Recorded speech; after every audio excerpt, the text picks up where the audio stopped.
Gas দিয়ে কেন কন্ডেন্সারটা wash করলাম, এটার ভিতরে অনেক কালি ছিল। যে কোনো দেখি অনেকেই এসব কন্ডেন্সার বাদ দিয়ে দেয়। যেহেতু কন্ডেন্সারটা চালাচ্ছি টাকা বাঁচানোর জন্য, আমরা আগে কেমিক্যাল দিয়ে ওয়াশ করার পর, পেট্রোল দিয়ে ওয়াশ করার পর লাস্ট ফিনিশিং আমরা গ্যাস দিয়ে দিলাম, যেন ভিতরে বিন্দু পরিমাণ ময়লা থাকলে সেটাও ক্লিন হয়ে বেরিয়ে গেল।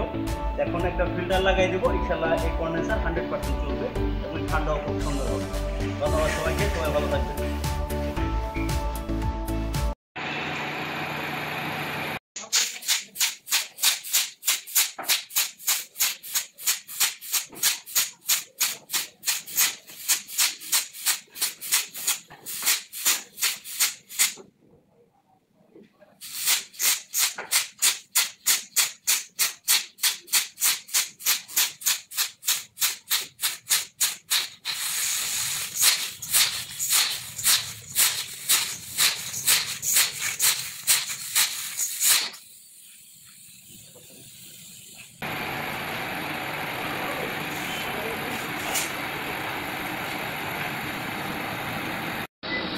রানিং চলতেছে।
আসসালামু আলাইকুম, হেলাল শিকদার অটোমোবাইলসের পক্ষ থেকে সবাইকে আন্তরিক শুভেচ্ছা জানাচ্ছি। দেখতে পারতেছেন এখানে একটা সিভিক গাড়ি, আমরা এটার এসির কাজ করতেছি। ইনশাল্লাহ সকালে এসির সম্পূর্ণ জিনিস